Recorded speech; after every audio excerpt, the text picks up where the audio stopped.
I'm Ellen Weiss. I'm the Executive Director of SEER.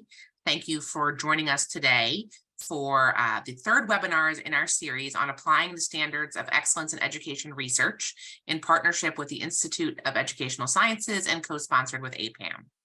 The previous webinars in this series, which were recorded last May and June, I believe, cover generalizability of impact studies and Bayesian interpretation framework for impact evaluations.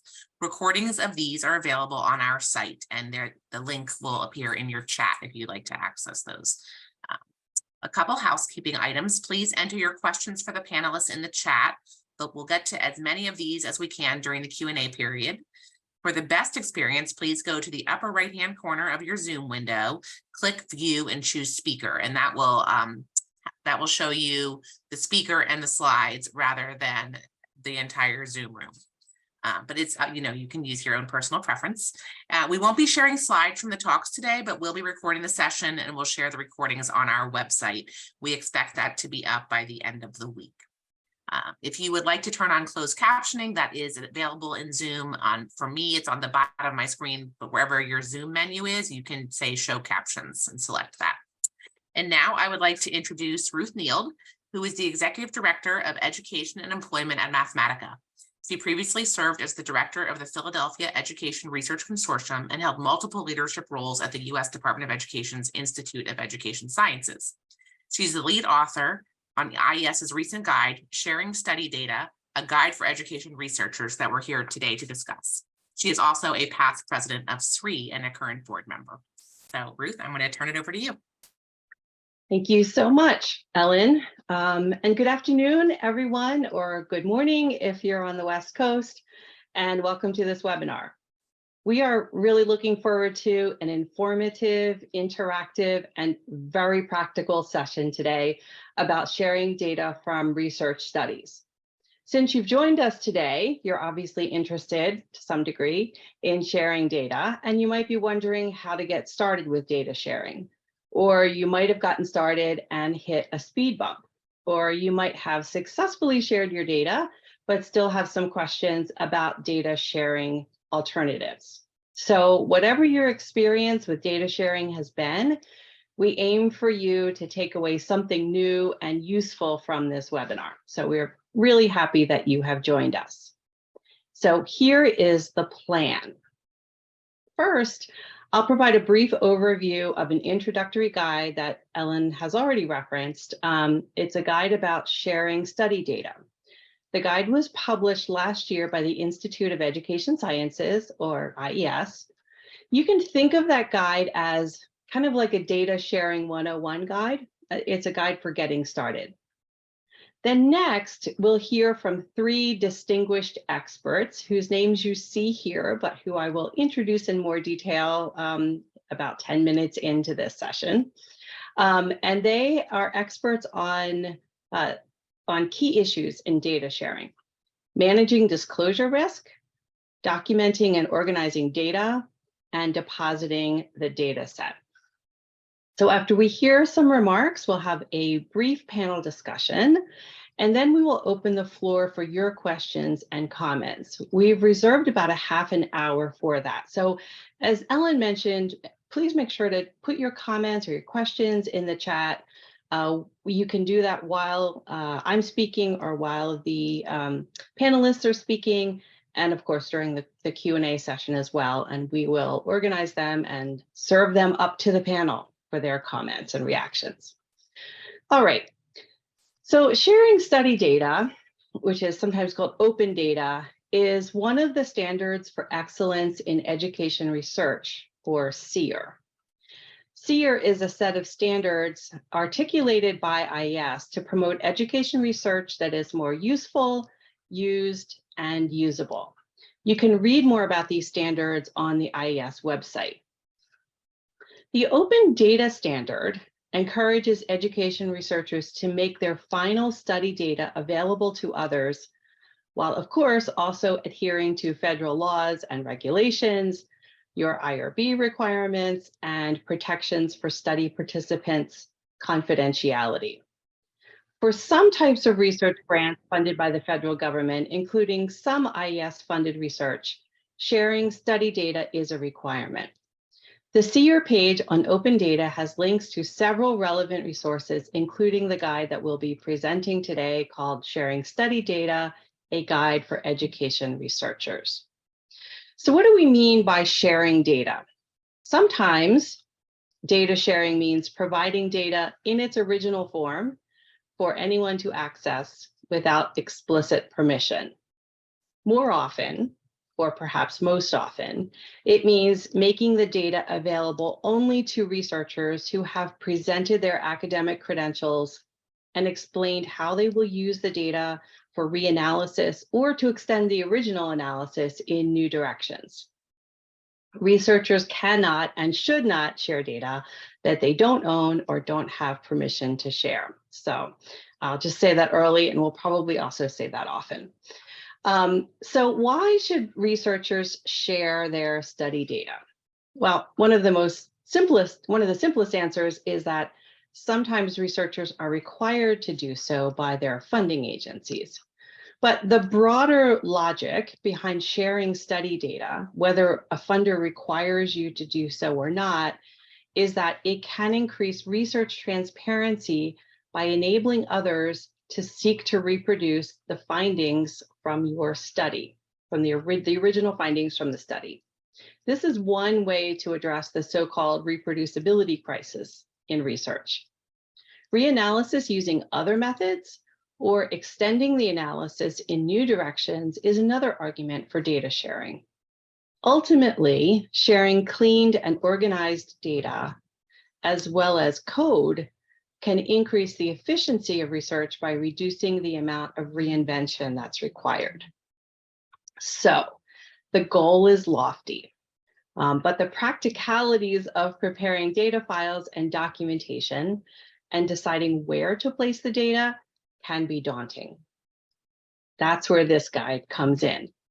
Its purpose is to provide a basic understanding of the steps and decisions involved in data sharing and some useful tools and resources to get you started.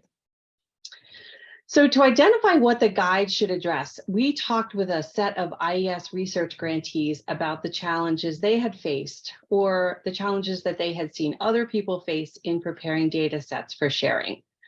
Based on these interviews, we focused the guide on three key topics that emerged. The first is disclosure risk management, I should say identification and management, and that is assessing the risk of identifying individuals or entities who are promised confidentiality and taking steps to mitigate that risk. The second is data set documentation and organization, and the third is depositing the data set. We call these the 3 Ds of sharing data. While the issues around disclosure risk analysis and mitigation set the stage for other decisions about how and where to share data, these issues are all intertwined, which means that decisions about one issue can affect how another issue needs to be handled. So fortunately, we have experts in each of those 3 Ds to talk with us today. Here's just a quick overview of what's in this guide. And it's really just to kind of set the stage and the landscape, and then we'll go deeper with each of these research experts. So in the first section on disclosure risk analysis and mitigation, the guide addresses researchers' authorization to share data, specifically making sure that participant consent forms do not prohibit sharing data, and ensuring that data owners or data providers have given explicit permission for sharing their data beyond the original study team. This section of the guide also includes a step-by-step guide to conducting a disclosure risk analysis and describes some options and resources for mitigating risk. Options include restricting access to data, as I've already mentioned, and making changes to the data to mask participant identities. For complex mitigation approaches, and some of these can be complex, like data swapping or perturbing, we provide links to papers and software that explore those approaches in depth. We don't go into all of the technical detail in this guide. It would be 1,000 pages long if we tried to do that. We also remind readers that restricting access to the data, for example, through a data repository to which other researchers must apply to use the data can be a really good option. And combinations of methods can be used, such as making changes to the data and restricting access. In the next section on data documentation and organization, the guide addresses how to structure data files so that another researcher can use them with just a modest investment of effort. We provide an example of well-organized annotated code to include in the documentation. We try to sort of give you lots of images of things, examples of things, sort of a picture is worth 1,000 words. And we include excerpts from a description of data files, which is a comprehensive document that explains how the data were collected and how the data files are organized. In some cases, a researcher might have only permission to share code or a description of the files that were used rather than a data set, for example, because a data provider will not allow them to share the data. So the guide addresses situations like that too, with an emphasis on not giving up, but instead trying to share something from the study that can help another researcher to get started. The final section of the guide about depositing the data describes various considerations in choosing data repositories. An example of a data repository, which many people I think have heard of, is ICPSR, or the Inter-University Consortium for Political and Social Research, which hosts study data from across the decades. But there are other repositories, and more seem to be coming online as open science sort of becomes more common. Sometimes these repositories are run by universities, sometimes by scientific communities. And what we've done in the guide is prepare a summary of repositories that we think are likely to be of greatest interest to education researchers. We also discuss creative ways of depositing data that some researchers have used when one of these repositories wasn't an option. So for example, one set of researchers that we highlight returned organized and documented data sets to the agency that originally provided the data, and that agency was then able to make the package available to another researcher as needed. So there are alternative approaches, and creativity is important here. So this guide offers, as I've mentioned, what you might think of as kind of data sharing 101, but the topics can quickly become very complex. So to enable us to get into data sharing 201 in this webinar and to learn from the expertise and experience of a couple of people with deep knowledge in this area, we have invited 3 panelists. So please welcome, first of all, John Czajka. John Chaika is a consultant and senior fellow emeritus at Mathematica and a leading expert on data disclosure risks and mitigation strategies. Jessica Logan. Jessica Logan is an associate professor of special education at Vanderbilt University. She has developed trainings and tools to help education researchers improve their data management and data sharing practices. And I'm just going to give a shout out for her podcast called, I think it's Within and Between. It's not Between and Within, Within and Between. Okay, so go look that up wherever you get your podcasts. You would never believe that methods could be so much fun. The third person is John Diamond. We're happy to welcome John Diamond, who is Director of Data Management and Integrity at MDRC. He is an expert on best practices and protocols for depositing study data. So each of our panelists will take about 10 minutes to discuss their experiences with one aspect of sharing study data. As I've mentioned, please feel free to put your questions, comments in the chat, but we will hold off on asking them to respond until the Q&A session a little bit later. After they've each shared their remarks, we'll come back together on screen for a panel discussion and audience Q&A.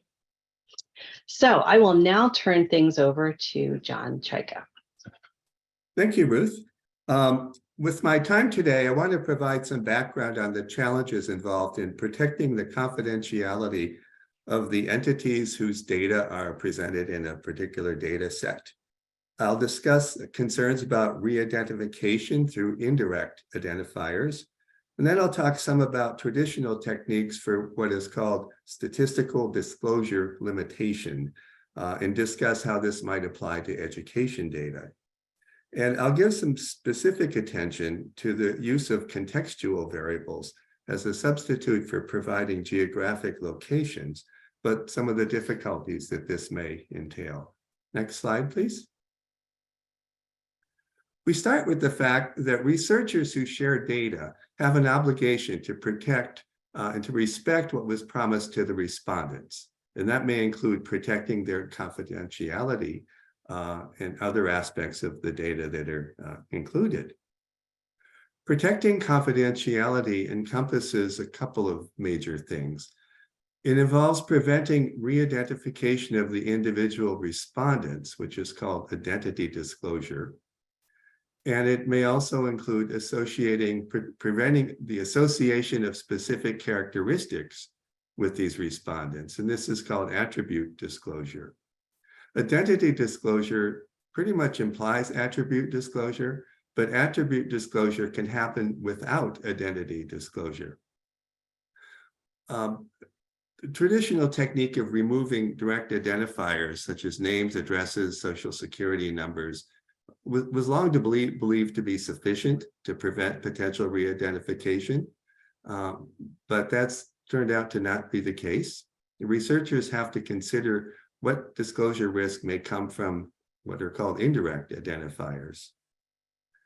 An important point is that there's basically a trade-off between the level of confidentiality protection that's provided with the data set and the analytic utility of that data set. Complete confidentiality protection implies zero analytic utility. And the reverse is true. Complete analytic utility basically implies giving up confidentiality protection. Next slide. An indirect identifier is any item in a data set that has three characteristics. One, that item or variable has to be replicable. It's something that's stable over time. It has to be distinguishing, meaning it's got sufficient variability.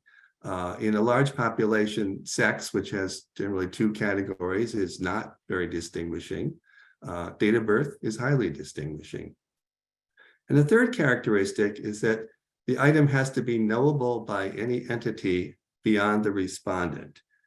And I want to underscore the point that in order to serve as a potential indirect identifier, this item has to be present in some other data source where names are included, or be linkable to such a source through a third source. In other words, linking an unidentified record in one source to an unidentified record in another source doesn't identify that first record, but it may provide some additional variables that could be linked to a third source with the identifiers. Some information can be found in public sources to serve this third characteristic. Others may be known by friends, by colleagues, acquaintances, extended family members. And rare characteristics are especially concerning because fewer such characteristics are needed to uniquely identify a respondent. And the last point here is that a combination of indirect identifiers shared by few entities can pose a risk for re-identification. Next slide. In the mid-1990s, Latonya Sweeney, who was then a PhD student at MIT, acquired a Cambridge, Massachusetts voter registration list and a supposedly anonymized set of health data for Massachusetts state employees. Now, the medical data are illustrated here. They have a variety of characteristics related to the hospitalization. And they also include, for analytical use, a zip code, a birth date, and sex. Now, the voter list used by Cambridge had names, addresses, date registered, party affiliation, date last voted, but it also included the zip code, the birth date, and the sex of the voter.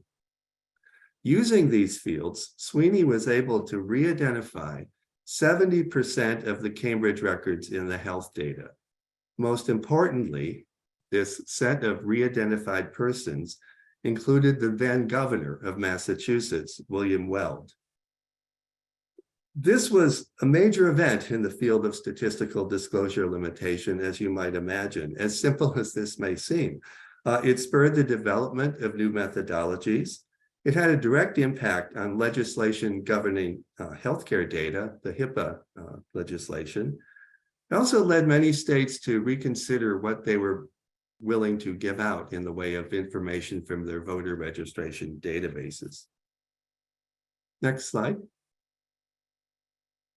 Researchers have relied on several techniques for limiting disclosure risk. Ruth mentioned a number of these. One is the notion of tiered access. This is the idea that data can be released to varying degrees of restriction. The least restricted is public use microdata, and this can include data released with a journal article. Ruth mentioned the interest of many journals in asking their authors to submit their data as part of the increasing the level of transparency. The next level, not as complete as public use microdata, are published tables, which might be put on a website, included in a journal article. And the third level is restricted access. This is providing the data through licensed files or perhaps even a physical or virtual research data center. Now, there are two broad classes of methods protecting data that are publicly released as microdata. These collectively are called masking. The first of these involves removing information, that is, reducing the level of detail in order to eliminate outliers. Forms of this are top coding and bottom coding. Other forms are rounding and recoding or collapsing the data. These can be called coarsening. And suppression of variables is the most extreme form of this. The other approach is to actually alter the information, to change what's in there. This can include data swapping, which the Census Bureau used in the 2010 census, where people were literally moved from one location to another. It may involve noise infusion, which can involve introducing random noise into the variables. For example, income is a good example of that. Microaggregation is a technique where sets of records are averaged, and the average is what's reported in the data set instead of the individual values.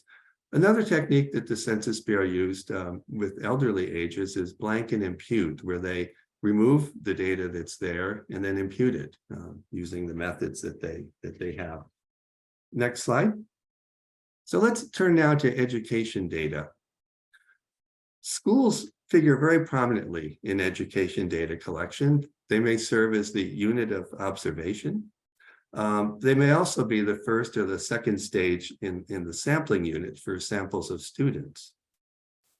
Maintaining the confidentiality of school identifier identity or location is especially challenging. Public data on schools and their neighborhoods are abundant. Numerous variables can serve as indirect identifiers for re-identifying schools. Students themselves are much easier to protect than adults. This is because despite what you hear with recent concerns about TikTok and other social media, there's just not as much data out there on students as there are on adults. The detailed geographic location is a key risk factor for re-identification of individuals. And for students, the school is a key element of location and one that we need to be concerned about. Neighborhood characteristics that can be linked to schools and their students based on their geographic location can provide very important variables in analyses. We think, for example, of school lunch percentage. That's a commonly used indicator of level of poverty in an area. The racial composition or even the local poverty rate. If we include detailed geographic information on a data set, then it becomes possible for users of those data to link a large variety of contextual variables to that data set. However, It's often an important rule of limiting disclosure risk to include very little geographic information on a data set. And if that's the case, an alternative that sometimes is considered is for the producer of the data to actually attach some contextual variables to the data set. This can be done without providing the geographic location of the data set. However, a problem with this approach, or a concern, is that it can be reversed. Using the contextual variables, it may be possible to re-identify the school location that efforts were taken to not include in the data set. Next slide. So some strategies to reduce the disclosure risk that may come from attaching contextual variables is to limit the school and the neighborhood variables that are provided with the data set. Another alternative is to coarsen the variables that are included, for example, rounding continuous variables, reducing them to broad categories. For example, instead of providing the average household income in an area, one might group these incomes into categories and provide those categories. And variables that are already in the form of categories can be collapsed. Another important point is to assess the re-identification risk. Don't just put data out there thinking, oh, we've done a good job. Try to re-identify the schools and their locations using public versions of the variables that are being provided. This can be very informative and suggest more work needs to be done in releasing the data. And a last but very important strategy is to consider tiered access to data sets. This can involve requiring a data use agreement with penalties for violations. These are rather important. Another alternative is to use a virtual data enclave for access, which not only may involve a data use agreement, but restricting what the user can actually do with the data. A great advantage of tiered access, of course, is that one can reduce the level of disclosure risk efforts that are provided to the data. The analytic data can be maintained more effectively if the restriction is put on the user. And next slide.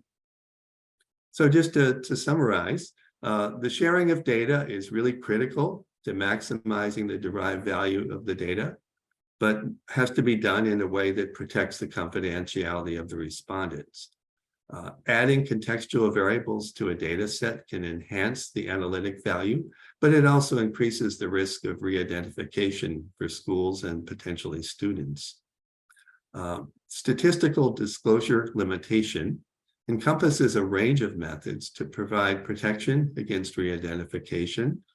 This may involve limiting the variables that are provided or coarsening them so that the risk of re-identification is reduced. Removing geographic detail eliminates a chief risk to re-identification of students. Geography is probably the most risky variable information that one can provide on a data set. And lastly, tiered access provides an alternative to more aggressive data masking that would otherwise be required. And this is really important to recognize. I will now turn things over to Jessica.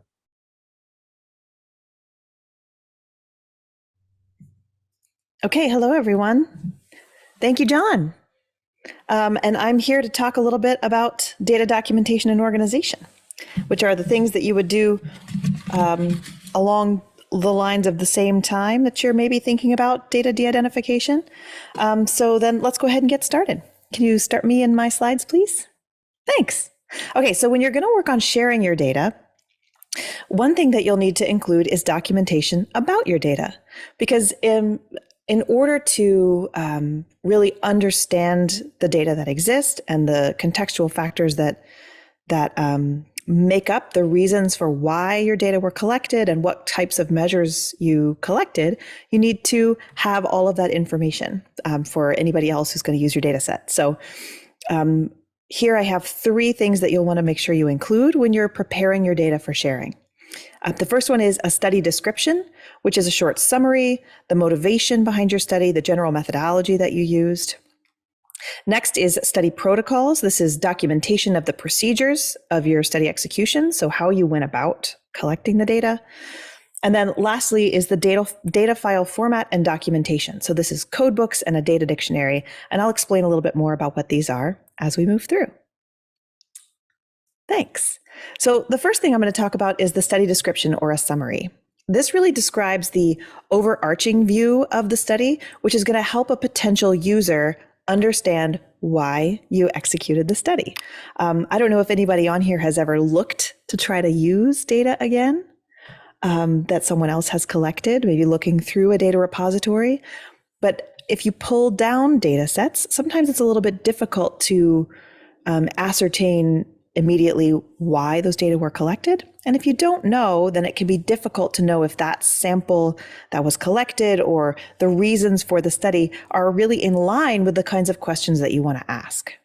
So by creating a study description or a study summary, you help the potential user understand your motivations. So you're understanding the background behind the sort of theoretical model and research questions that you used when collecting the data, a description of your research study design, whether you used a random assignment strategy, and if you did, what it was. Were you assigning classrooms to conditions maybe, or schools to conditions, maybe students? What your eligibility criteria were, which is a huge component in understanding who the sample is. And then also sample retention, where I recommend that you look up the consort diagram, which is at consortstatement.org if you haven't seen that before. It's a really nice way to keep track of your sample over time. Go ahead. Next, I have study protocols. So the key really to a successful data sharing process is to make sure you're documenting decisions as you are making them. Because it turns out that every single project you do for your whole entire life will always have two collaborators at minimum. And those two collaborators are you today and you in the future. And future you is not going to remember what current you decides to do today, and definitely won't remember why you decided to do it. So the study protocol is a running record to help you keep track of all of those decisions that you make along the way as you're running and executing a study. Okay, go ahead. To talk a little bit more about protocols, these are written documents of any project decisions that you make. Really, basically any decision you want to make for a project. And the reason you write these down is not just because it helps you later, but also because it helps you be consistent across your study. So in order to make a decision that can be applied as broadly as possible and can be applied in as many conditions as possible and in as many ways as possible to help you make a more solid decision, you need a record of what it is you decided to do. Now, the key to this protocol is also that it's a living document. You're going to look at it often, and you're going to use it to track any decision that would be updated as it needs to be updated. So you want to put them somewhere that's easily accessible by anyone on a team. I see some folks talking about a research team in the chat. So if you have a research team, someplace that anybody on your research team can see it so that they can easily check the decision they're trying to make against the decisions that have already been made. And that's why I say refer to them often. So you want to go and look at that as often as you can so that you make sure that any new decisions you make are in line with the old ones. Okay? Here are some example topics. Oftentimes when I talk about this, people will say, yeah, but what do I need to actually write down in a protocol? So I put some examples here of what kinds of things that we'll make protocols about around the labs that I work with. A huge one is inclusionary criteria. It turns out to be really, really difficult to document exactly who's allowed to be in your study and who is not allowed to be in the study.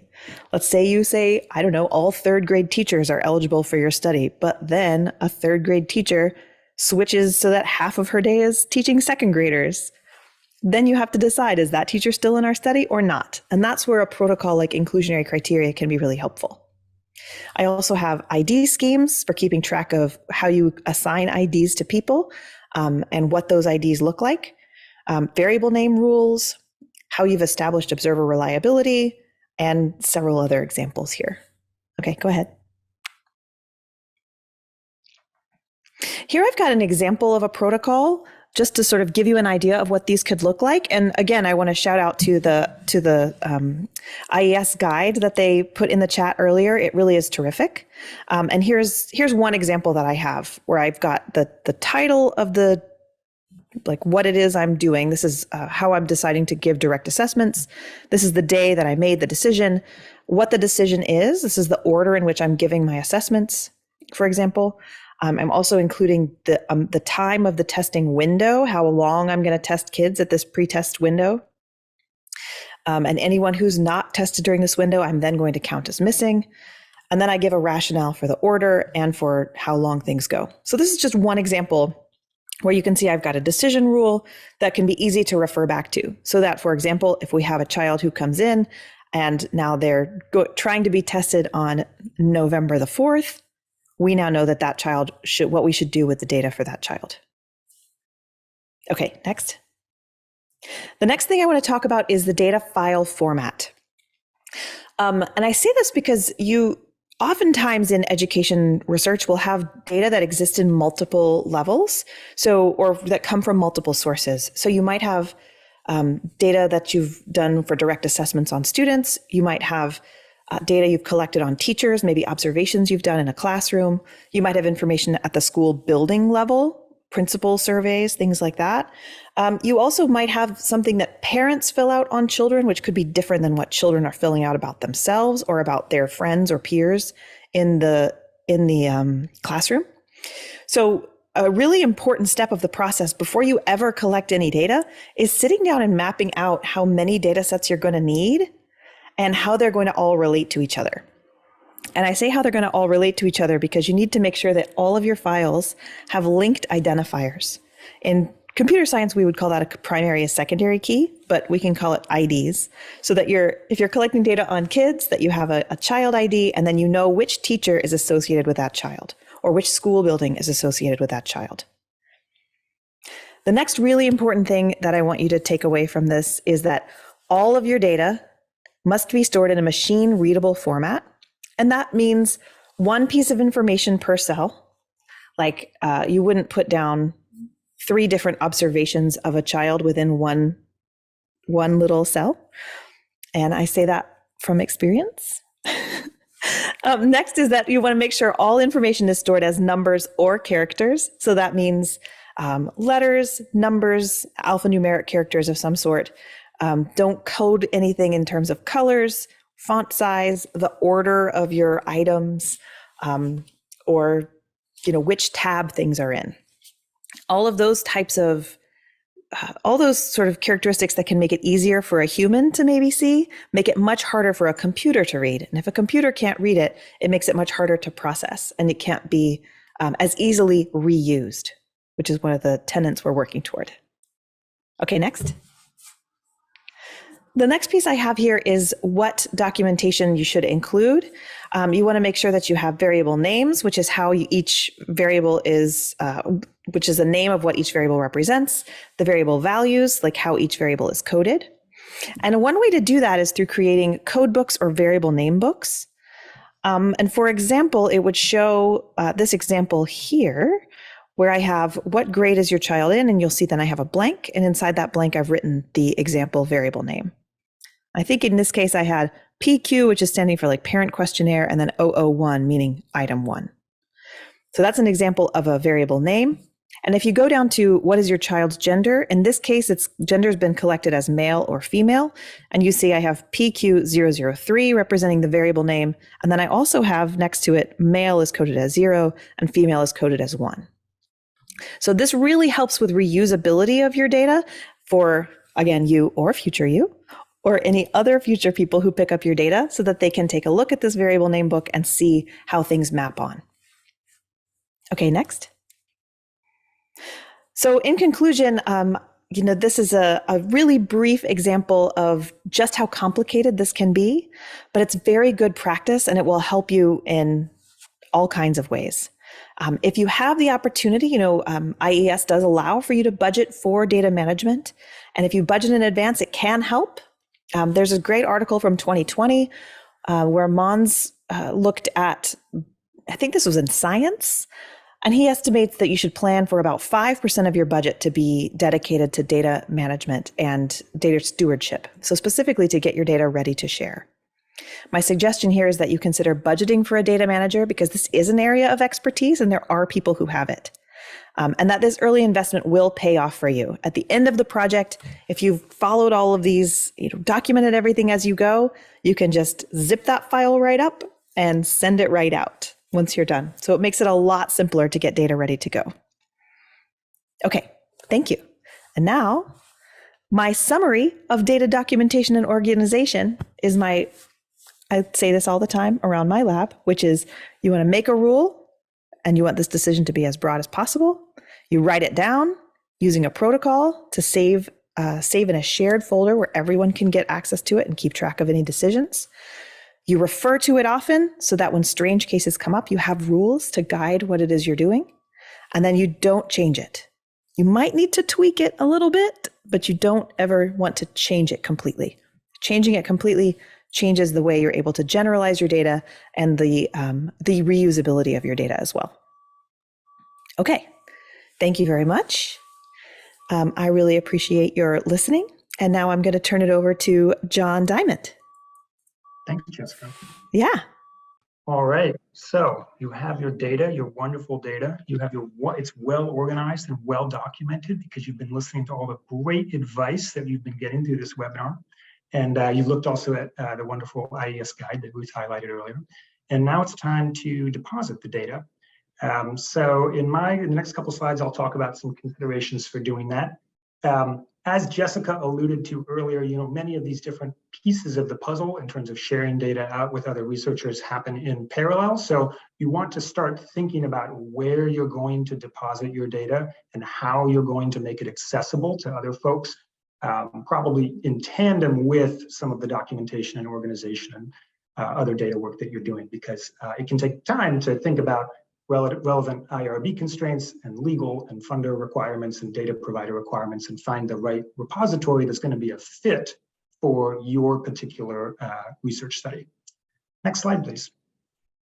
So my slides are going to go from very general to very specific. I'll talk beginning with some broad generalities and then zero in on a couple of specific studies that I've had the privilege of working on.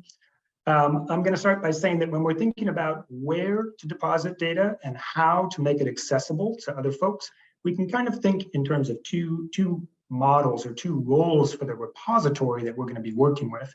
The first is a light touch role for the repository, where they take the material that we've developed as is and they post it. The second model is a more hands-on one, and this is where the repository may provide curation services. They may offer different choices for how to manage access or grant access to the data.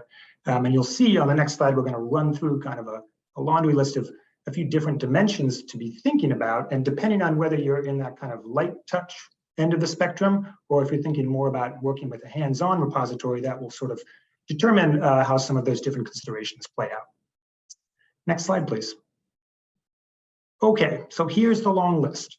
And I'll mention again in the great guide that Ruth highlighted, there's a great table that she showed in an earlier slide that talks about many of these things as well and has some information on how they apply to specific repositories. But in brief, cost. One thing to think about when depositing data is the dollar cost for you as the depositor and also for future users of your data. Will there be a cost for you to upload the data? Will there be a cost for them to access the data? And the answer to that can depend on a number of different things. Broadly, if you're working with a repository that's going to offer curation services or a more hands-on approach to the data, there are probably going to be more costs associated with that. The next consideration is time. There's a lot of different dimensions to time. In this particular case, I'm going to highlight the time between when you upload your materials and when they're actually accessible to other folks who would seek to download them and use them from the repository. And here again, the existence or not of a curation process is a really big determinant. So if you're working with a repository that's going to curate your data, by which I mean they're going to provide another set of eyes on it, and they're going to run some of their own quality checks and review of it to make sure that They understand the documentation, they understand the data. It can be very, very helpful to have that extra set of eyes on everything. But that curation process can take time. And so it could be a few months lag between when you submit the materials to them and when their curation process is complete and they can actually post the materials to be accessed by others.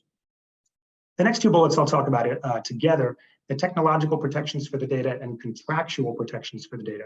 And John talked about these as well when he was talking about limiting re-identification and disclosure risk, when he talked about secure cloud access and data use agreements. Different repositories have different choices or different defaults when it comes to how data are protected and how the conditions under which they can be accessed. Different repositories may also have different degrees of flexibility and the ability to work with you if you need to change those defaults. So in a couple slides, I'll highlight an example on one of our projects where we did have to make some changes to the defaults, and we were able to do so because the repository was able to do that. But this also, when you're thinking about what additional layers of protection do I need for my data beyond the modifications that I've made to the data itself, right, which John talked about, this is really another place where IRB and your conversations with the IRB or the data provider, if you had a third-party data provider or funder, their needs or requirements will also really help determine how some of these things work out and what the acceptable solution might be for everybody. The last couple here, institutional relationship. If you are part of a team or an organization that makes a lot of data deposits, you can think about, do we have a default or should we have a default? Should we have a repository that we go back to again and again?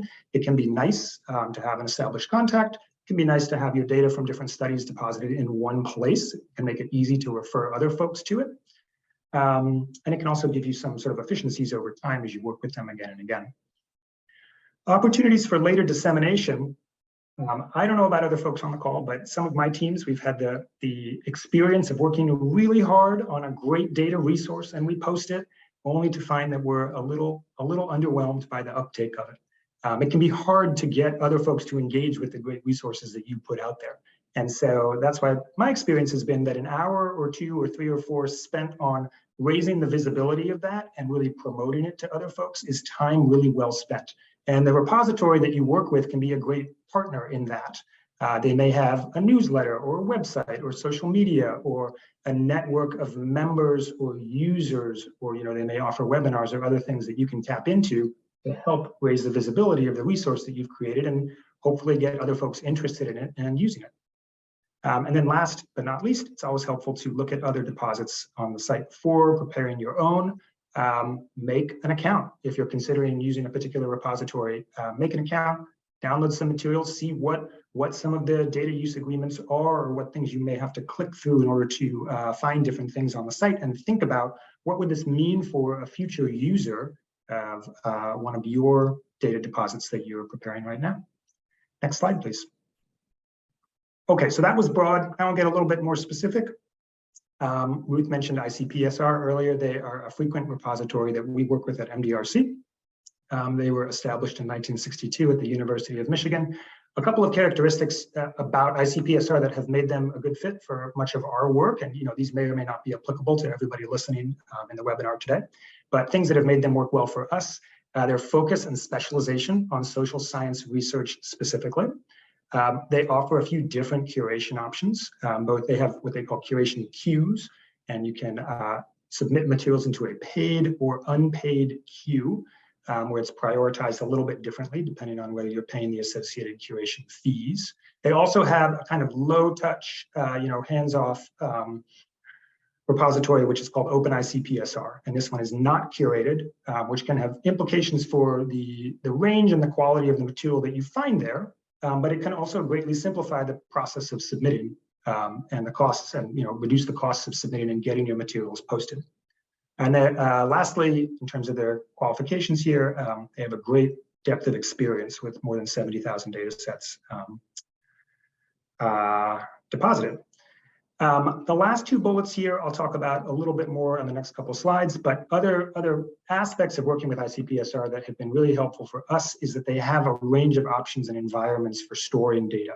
So they have a virtual data enclave option, which John mentioned earlier. And they also have some of that flexibility to accommodate some of our specific requests with regards to the data use agreement and the data deposit agreement, which is the agreement that governs the data depositor's submission of data to the repository, to ICPSR. Next slide, please. Okay, so one specific deposit that we made, that one of teams that I was working on made, was the Higher Education RCT. And I should start by saying, I forgot to put his name on the slide, but this is the brainchild of Mike Weiss, who's also with me at MDRC. And this was his vision. I'm the humble data wrangler on this project, and he's the PI for most of this work. But the RCT is a restricted access file containing data from more than 30 post-secondary RCTs, randomized controlled trials. And that includes data for about 65,000 students, individual level de-identified data, spanning about 50 colleges. It was funded by Arnold Ventures and IES.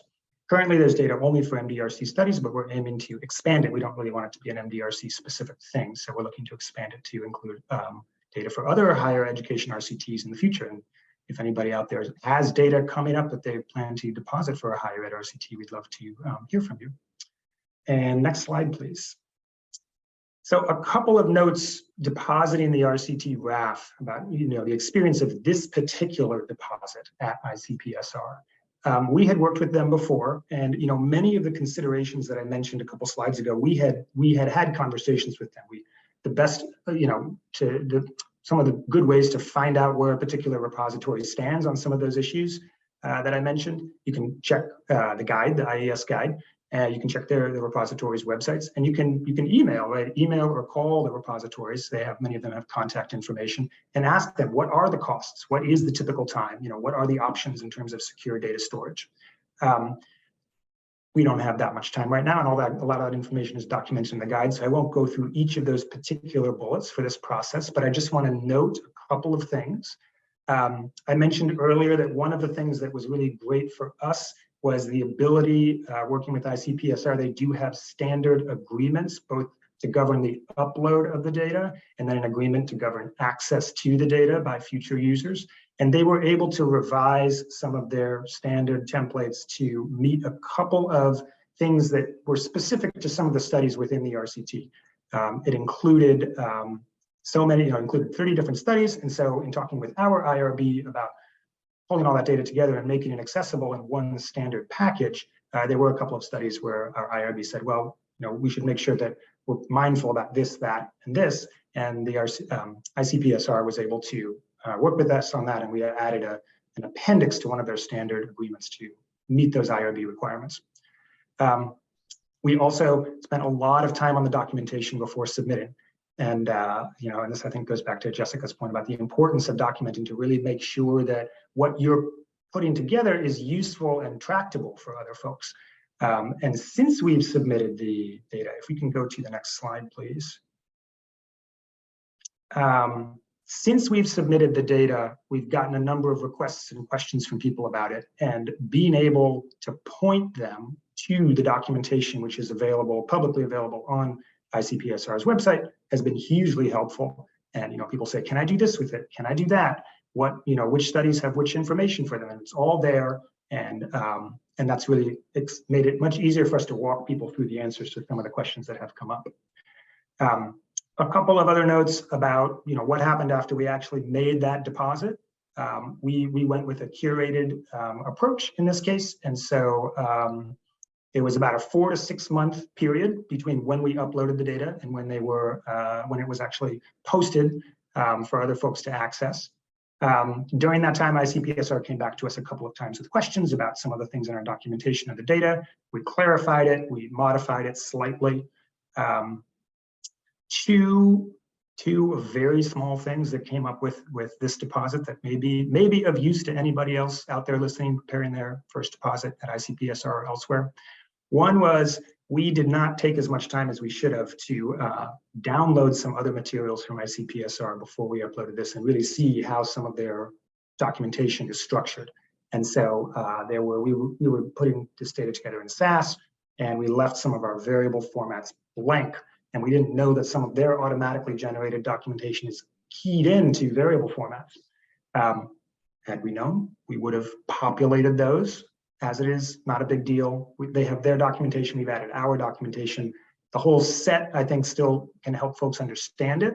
But, you know, to Jessica's point about future me and past me, if I had a time machine, I could go back in time, I would tell past me, I don't know about telling, you know, the winning lotto numbers or anything, but I would definitely tell past me to make sure to populate those SAS variable formats, because that would have led to nicer subsequent documentation for this. The other very small thing to mention is that, of course, DOI, the DOI number updates, the version number of your materials update each time you revise them. And so if you are revising an existing restricted access file or some other materials, make sure to increment those DOI numbers in your documentation. And that's it for me. I think I'm going to turn things back to Ruth now. All right, thank you very much, John and Jessica and John. Fantastic. So much information, so much expertise and experience that you're sharing with us. So just before we get into the audience questions, I see that there are a number that have been coming in the chat, some really excellent questions. And if you have one, folks, on the tip of your tongue, you know, please add it. This is a chance to kind of, I guess it's sort of like an ask me anything. So there's some sort of like big picture questions here. There are some really detailed questions. That's great. Any of those questions are game, fair game. All right, so here's a question for the three panelists. So Jessica had mentioned you and future you, and then John, you picked that up again. I would like you to reflect on past you and current sadder but wiser you, and think about the first time or an early time, maybe not first time, you approached a task associated with data sharing, whether it was mitigating disclosure risks or documenting your data or depositing your data set. John, you've already sort of given us a sense from documenting your data set, so you're going to have to come up with another example. But could you tell us something that you wish you had known before you got started doing that task? What would sadder but wiser you tell past you about what to keep in mind? Does anybody want to start? Sure, I'll start. Sure. So one of my very early jobs in my first role as a research scientist was to organize some data that had been collected and to go through and get it ready to share. And I had a team of 4 people working with me, and it took us almost an entire year. And it was because there was almost no documentation, and we had multiple cohorts, and variable names were different across cohorts. So the things, truly a lot of the stuff that I talk about here, some of it comes from reading and from scientific meta science articles about this process, but some of it also comes from that year spent in pain trying to figure out exactly what was done and why. So the sadder but wiser girl will tell you that to keep your variable names the same across the year, across years, across as much as you can, keep everything the same. That's a simple one. It's good. You know whereof you speak. Very good. I can jump in next. This isn't more, it's more a matter of recognizing in retrospect how important it was to do something we were asked to do by the client. And this is a case where we were taking over the disclosure limitation for a subset of fields on a public data set. And the client had the wisdom of not having us just continue to do what they were doing, but actually to look at how effective were the procedures that we were doing. And this is where we did a re-identification study, and the type that we did, which is common to a lot of agencies, is to take the unaltered data and use that to see if you can re-identify the altered data, people in the altered data. Now, you have to put constraints on this because this would be child's play with 400 variables. So you pick variables that you're concerned may be in the public domain in some form. And we did this with the data set, and we found that there were serious limitations to what the client had been doing, that basically it wasn't producing much protection at all. And we then researched some alternatives to implement, which we did, and then made this re-identification test part of checking the file every year that we produced it. And I mentioned that in the talk, but it's really important. And a lot of agencies do this, but if you're not in that position, it's something that's really important to try to do, to understand the limits of what it is you may think you've successfully done. Thank you. That's very helpful. I can see how you're sort of the past you is showing up in the slides and in the talk.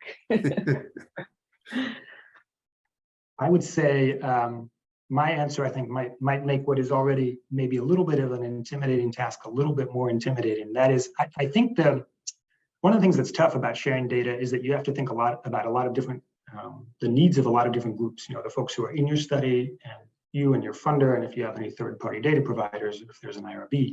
But I would say that a thing that we are continuing to try to improve is to think about the users of the future data as well, and think about how we can, in the resources that we're creating, how can we set those up in a way that will make it as easy as possible for other folks to engage with. And you can, if you know other researchers who are not immediately familiar with your project, you can ask them, you can say, hey, I'm thinking about making these data available with these elements. Would that be useful to you? Like, does that sound like a useful resource? And if so, what would you need? Or here's some draft documentation I've written. Can you take a look at it? And that's tough. It's tough because it's adding more work on top of what's already a tough, demanding process. But if you have bandwidth to do that, I think it's worth it, because it can really lead to a payoff in terms of the final product that you put out there. Oh, that's excellent too. And just thinking about sort of the quality of the product. What is the end goal? The end goal is to have somebody use it and to help produce knowledge from it, and to help the field, not just kind of checking a box. So that's great, super helpful. All right, we have a number of questions that have come in. I think I'll just sort of take them from the top. I think, some of the questions are sort of like more appropriately directed to one panelist or another, but I really want to encourage, even if we start with one panelist, like feel free to kind of anybody on the panel to kind of jump in and add, some perspective on this. So the first question that came in was when Czajka was talking. So I'm pretty sure this one's for you. And it's from Billy Buchanan, who says, is there a reason why using a combination of synthetic data and a validation server weren't considered for reducing disclosure risk? Sure, and I did see that comment. This is not so much a matter of not being considered, but let me give a little background. There has been something of a revolution in thinking about disclosure limitation, in part because the risks just continue to grow. And the big concern is private data that are being sold by vendors that we don't really know much about, but people can buy this. So there was a story not long ago about prescription drugs use that has been sold on the marketplace. And this is information collected by I guess, some of the discounting organizations that provide drugs. And we're selling this information to data vendors. So these are serious concerns about trying to protect data. And one avenue has been developed by mathematicians, and this is something called differential privacy that the Census Bureau applied very controversially, and it continues to be controversial, to the data from the 2020 census. Part of the challenge here was that the Bureau committed itself to this approach, but the science didn't exist at the time to do all the things they wanted to do. And they had to develop that, and they've ended up contracting out some of it. So you'll hear more and more about that. But this is basically an approach of adding noise to every variable. And it means if you're getting census data and you think you're getting a count of people at some level of geography, you're getting a count with noise added to it. And the amount of noise will vary depending on the particular statistic. Another approach that was actually suggested a long time ago by Donald Rubin, a statistician at Harvard, is synthetic data. This is the idea, well, let's just impute everything in the data set. And then what we're releasing isn't anybody's real information. It's all made up. And different approaches have been taken to do this. The Census Bureau produced a synthetic version of a survey of income and program participation data set, to which they added all sorts of administrative data, which they could never have released.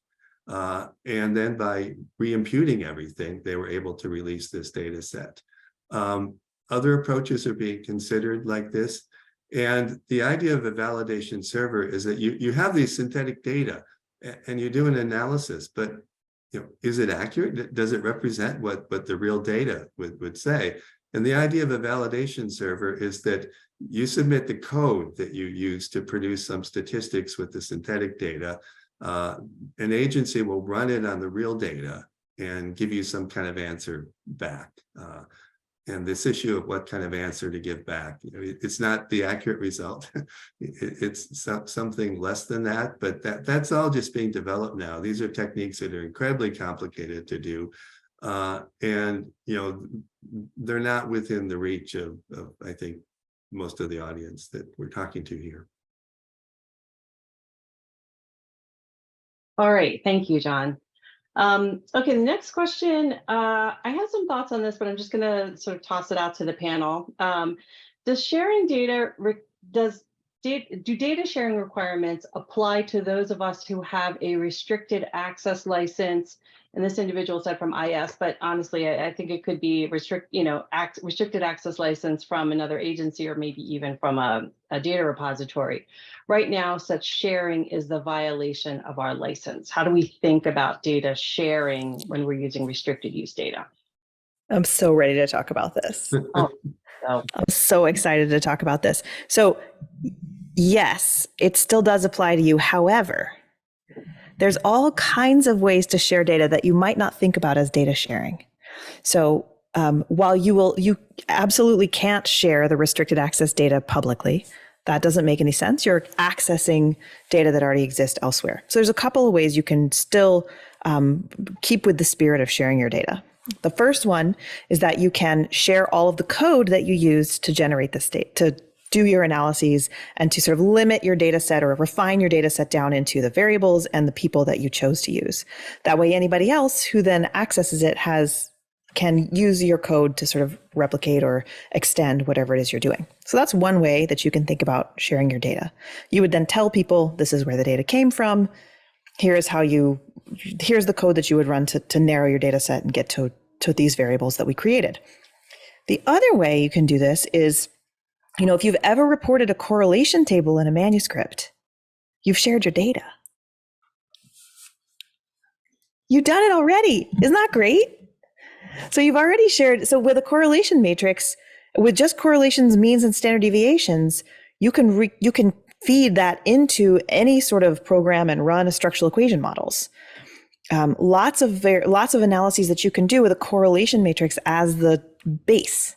So even just sharing correlations, means, and standard deviations is data sharing. And you can do that with restricted data, because what's restricted is individual student level information. So those are my two quick answers to that, but love to hear everybody else's thoughts too. Anybody else want to jump in there? John or John? I'll just add that to the piece about data sharing requirements specifically, depending on the terms of your contract or your grant agreement, you may, I think you had alluded to earlier, Ruth, the fact that some IES grantees, but not necessarily all, are subject to data sharing requirements. So, I think Jessica's highlighting some great ways that you can think broadly about data sharing and sort of do data sharing under certain constraints. Depending on the specifics of your project, you may not be required in sort of a hard sense to share data. All right, that's great. But do it anyway. That's right. The spirit of open science is you should do it regardless. That's absolutely right. That's right. Okay, Here's the next question. So this is from Jean McKendry. And I should have clarified earlier that the earlier one was from M. Fenster. Okay. This is from Jean McKendry. Federal open data mandates being rolled out are leading many universities to set up or explore setting up their own data repositories to comply with the mandates and open science initiatives in general. Do you have any comments, observations regarding implications of this?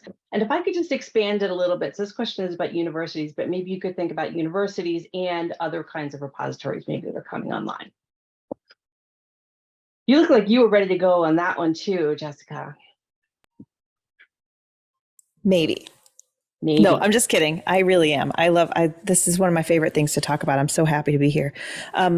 So I have a lot of thoughts on that. I think that the overarching principle that I want to highlight is that the best practice for data sharing would encourage you to share your data in a domain-specific data repository. So the problem with a domain general data repository, I think you had OSF listed on there. That's very domain general. Anybody can put their data on there about anything. It makes it really hard to tell if the data that are in that repository are relevant to your work and if they're or collected in a way that can be easily applied to your own work. So like the data repository, John, you were just talking about, which is randomized control trials in higher education. Every data set that's in there is going to be a randomized control trial on higher education. People who are in that field, you know basically what's kind of going to be in those data sets. You have an idea of probably how those data were collected. That really helps you quickly get your head around what's in those data repositories. We didn't talk at all about metadata. Metadata is a hugely important factor and piece of this data sharing process. But even with really good metadata in a domain general repository, people call the same things different stuff and call different things the same thing. So it's really hard to get down to what it is you actually want to study in a domain general repository. So to get back to the actual question, which is if every university is setting up their own repository, it's going to be really difficult for you to find data, for your data to get reused if you've put it at your own institution. Now, if you're terrified of data sharing and you just want to put it somewhere and hope nobody ever finds it, that's probably a pretty good option for you, but it does not actually have a good principle, doesn't like meet the principles of sharing in a domain specific repository to encourage reuse and make it more likely that these data will live lives beyond your actual study itself. That's a great answer. I have nothing to add. Answer. Okay. That is I completely agree with you. I think those are very good points to consider. I would add just a little bit to that if more universities are stepping into this, it works fine with fully public data, but if they want to deal with it all with restricted access data, this is very complicated. And John said a lot about ICPSR and what options they've offered. And those require having a significant staff of people who are trained in the relevant disciplines. And so, it's great, for fully public data, but any kind of a restricted arrangement, your average university isn't really in a position to do much with that. That's true. And sort of picking up on that, I think one of the, some trends that have real implications for data sharing and for open science is that as big analytical tools become easier for folks to use and as more data are more accessible, I think and this goes back to some of the things that you said earlier, John, the risks of making data public and not putting it behind some of those restrictions are increasing because it's easier for other folks to match up data with other available public sources. And so, and you see this actually, with some of the state and local and federal systems, you see folks creating, their cloud solution where data stays within their cloud. And if you're working with it, you go to their cloud rather than them sending you the data. And I think that over time, this is going to really change how, where data are stored and how we access data and how we think about sort of the pools of data that are available for reanalysis.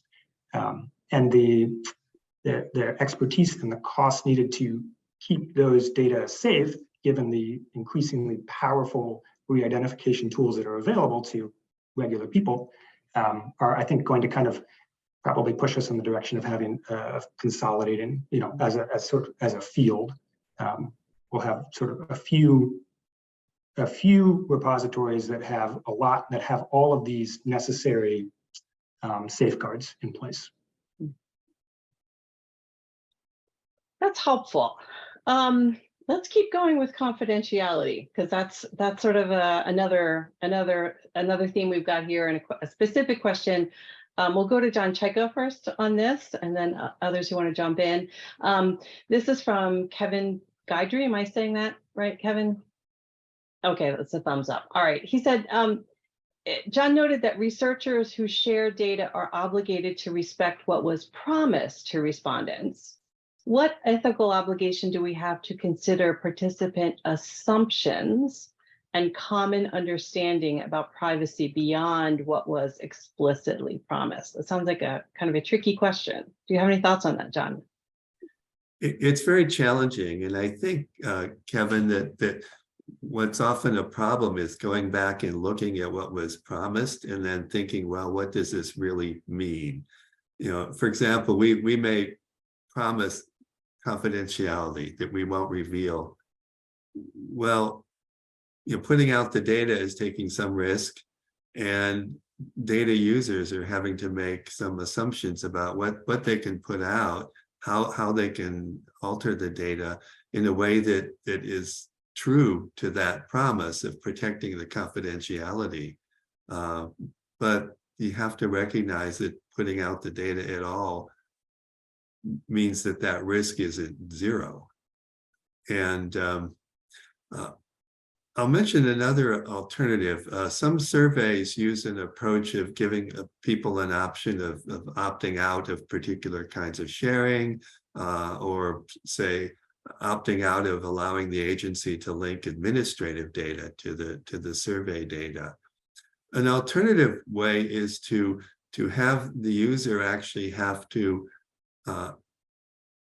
physically opt out. I mean, opt in versus opt out. If you're asking people to opt in at the time, there's a high chance a lot of people won't do that.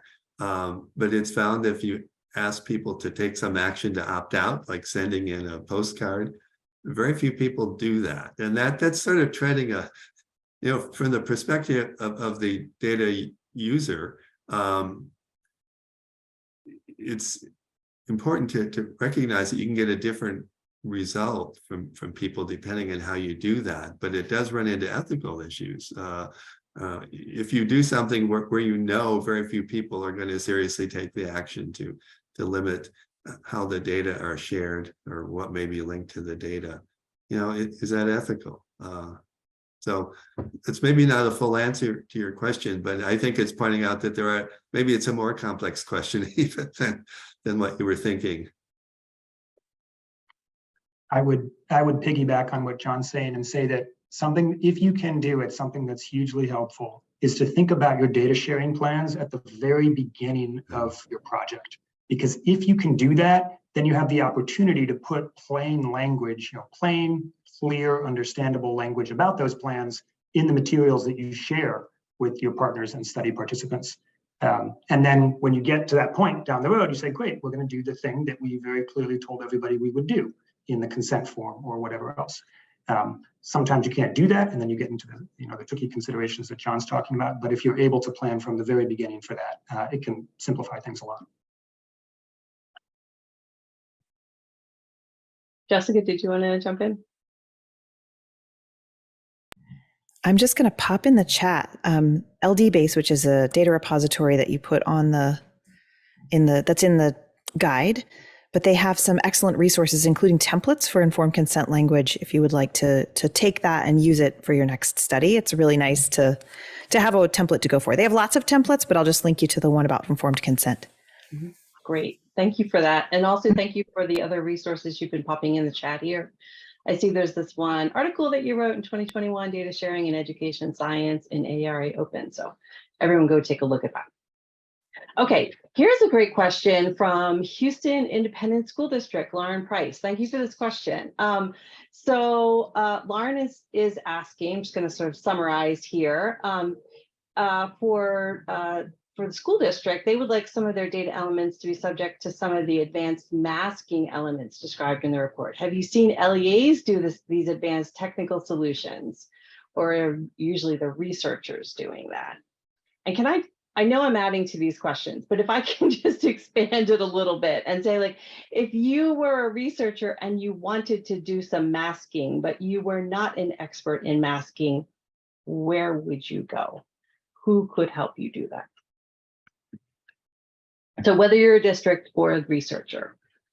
I can start out. One, if you're in a university, then go to the stat department or a data science department, and there may either be some experts there or people who know experts elsewhere who can refer you to that. If you're in a research organization, you may have statisticians in the organization. If you're an organization that's producing surveys themselves, you probably have those people on hand, even though you may not know who they are. The school district one is more challenging because they're not likely to have somebody within that realm.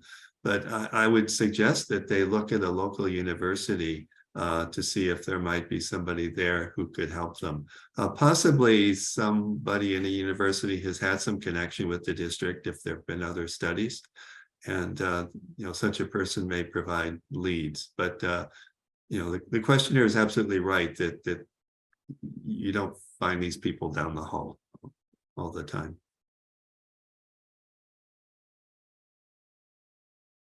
Don or Jessica?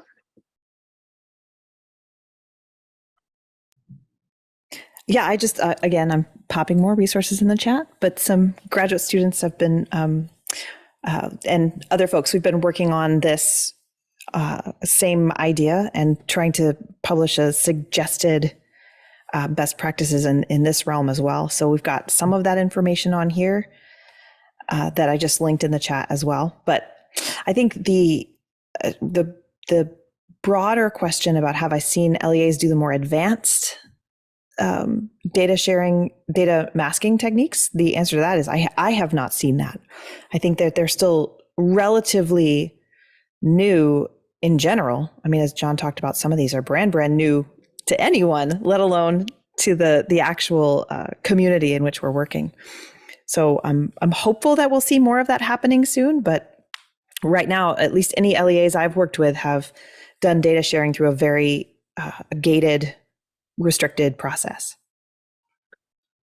Lauren, did that answer your question? Were those some good leads? Okay, good. I can see your video at the top of my screen, so I figured I would try to get a head nod or a thumbs up. Okay, very good. Excellent. Thanks for those great answers. All right, we have one final question and then we're going to wrap up. This is from Jackie. Not sure Jackie who, but Jackie. We're glad you're here, Jackie. They say, is there a standard rule of thumb for expected timelines of when data should be shared or accessible to others outside the research team? And then give some examples at the end of grant funding, first publication, after publication of main outcomes. I do know the expectation for IS, which is at the time of publication of main findings from your study. But I wonder if there are any other sort of rules of thumb that panelists are aware of, or thoughts about different times to share data all at once, sort of sequentially for different studies. This Sure. isn't quite the same, but the Census Bureau, you may know, has a rule that maybe in law that after 70 years, the data are totally public. And so not long ago, the Census Bureau released 1950 census data where you could go look up your parents, look up yourself if you're old enough. I tried that. I could find hardly any of my relatives, which may be a comment on data quality, but that's an extreme rule, but it is kind of an interesting one. In terms of your actual data sharing timelines, I know that this is an IES panel, but NIH did just come out with their new one, and they now explicitly say they expect you to share at time of publication as well. So they it's become more common to expect you to share at time of publication. Now, a challenge I think that we face as a field with the more domain general repositories is that they don't have a great way for you to publish multiple releases of data. It's a little bit more challenging. You can sort of release a data set for each paper that you work on, but that can get a little bit messy because then it's not exactly clear which data are new and which data are old or have already been used in a publication or haven't. I don't mean to sound like a walking LD-base commercial, but they are set up to do that, to do revisions on your data set, so you can add and update as you release more data, as you collect, like what's designed for longitudinal projects, so that if you're doing some and work for a little while and then you want to come back in and add more data later, you can do that. So depending on the data repository, each one has different rules and different ways that you can share and update your data sets. And so that's, the end. Rule of thumb is as soon as you can, once you've published your findings. And I think a good thing to think about, just a good mental reframe that I think helps people when I'm talking to them about this is, if you feel confident enough in your data to publish a paper based on that data set, then you should feel confident enough to put that data set where it can be publicly available, assuming you have de-identified it well. So if you're feeling, sometimes people will say, I just feel like it's not quite ready, or it's not good enough, or maybe it's not clean enough. And if you think it's not good enough, or it's not ready enough, or it's not clean enough, then you shouldn't be publishing on it either. So if you're publishing on it, that means you think it's good enough and well enough and clean enough. Do we want to spin it in the positive side? All right.